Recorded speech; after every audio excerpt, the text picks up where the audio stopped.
Character modeling is taking the art from visual development and turning it into a 3D model, painting it, giving it life, and then handing it off to our character riggers who send it off to animation. So we actually create the object itself. It's in general just become, I guess you'd say, more sophisticated, but it's more of a traditional media now. It's kind of, if you know how to sculpt traditionally, then you're going to transfer right in. Traditional skills are playing a more important role, which is great. Do you feel that you've channeling the great masters of art history to help you achieve a new level? Raphael, you know, they speak to me. Really. One of the big things that I was looking forward to doing is nasty stuff like this, because before this, I had been doing more technical stuff, more like realistic humans. Doing realism is fun to a certain extent. It's more fun to do something that's slightly realistic. There's more artistic license as far as where you can go with it. With realism, there is no artistic license. Creature design is kind of the most exciting thing. Like Peter was saying, artistic freedom, and just you can do kind of whatever you want and you push things. I mean, that's what the great masters did, so it's just exciting to work on that kind of thing.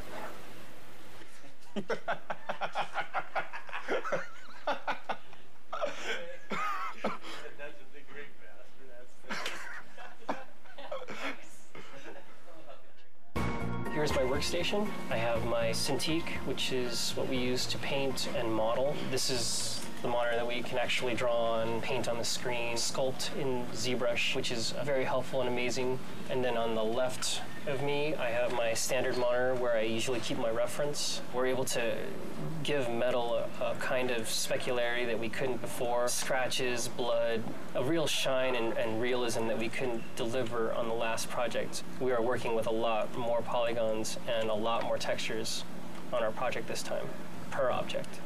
Here's Hermes, the concept art that I got from Andy Park, who did a great job. You can see the boots are in there and what color they're supposed to be, what material. We're still working on the cloth, making sure that's all rigged nicely. And right now, I'm fighting with the hair, trying to make the hair look good. So hopefully by the time you see this in the game, it'll be looking nice and transparent. So here we are starting him out in ZBrush and adding a lot of the little detail. Say if you wanted his skin to bulge around these straps, it would be really easy to go ahead and just add musculature in here. Today you may defeat me, but in the end, Kratos, you'll betray only yourself. This is the centaur in our game. Andy Park did the concept. They always do like a colored version first, like this, to kind of nail the feel of the character and like what he's all about. And then they'll give us these turnarounds like this one. We have, you know, the horses have these like chest muscles that kind of flow up into the horse neck, you know, this way. And we have abdomen muscles and these obliques that kind of flow in. And where our hips sit, you know, is kind of where their shoulder blades sit.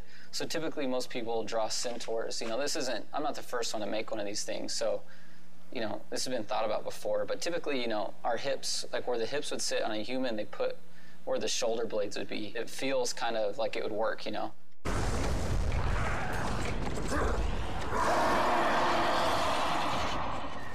Kratos was created from scratch simply because we weren't sure where we wanted to go in the third game, if we were going to change him at all, or if we were going to maintain the PS2 silhouette and essentially the same exact character. We felt like it might be an opportunity to really make some changes to him, considering the level of fidelity and sophistication in what we could create now on the PS3. We started out way out there. 2.5 years later, we decided that he looks like the PS2 model.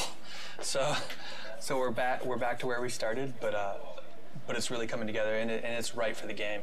Kratos is a very heroic, very stylized silhouette, a very thin waist, very broad shoulders. He has kind of a swimmer's build on steroids. He's 8.5 feet tall, and he has a head the size of a 4-foot tall person. His waist is probably thinner than all of our wives. He's a trippy looking guy, but he reads really well in the game. Basically what I'm working on now is we've got an upper body and a mesh that the art director, as well as the director, really like. So now it's a matter of creating a blend map, which is new technology for Sony Santa Monica, in that we can do expressions. Basically, I'm just creating the rage, sculpting him looking angry, and we'll be able to blend this new facial expression into the current model. So we can go from here to here. The satisfaction comes in seeing him in the game saying, wow, that's him. Only look, you can see his veins and you can see him breathing. It looks better than the cinematics. That's kind of that's the satisfaction. sun has returned. I bring the destruction of Olympus! Caden's crow in the opening cinematic flies down and ends up landing on this hapless victim. And as he's eating the guy, he rips the eyeball out of the socket. So it's especially like juicy and nasty. Later today, I'll be working on the vein that the eyeball's attached to. So maybe the crow can like wrestle the eye out and really get some good squirming going on in the audience, sort of thing. The way it works is that you lay down your base color. For example, with this guy, you get like a good skin tone going. And then from there, you add additional details. Like with this guy, his main details are the cuts that he has and then the dirt that's added. There's some sort of distortion going on here, and that's because it's actually being wrapped in 3D. So you can sort of feel where the chin line is just because of how these are bending.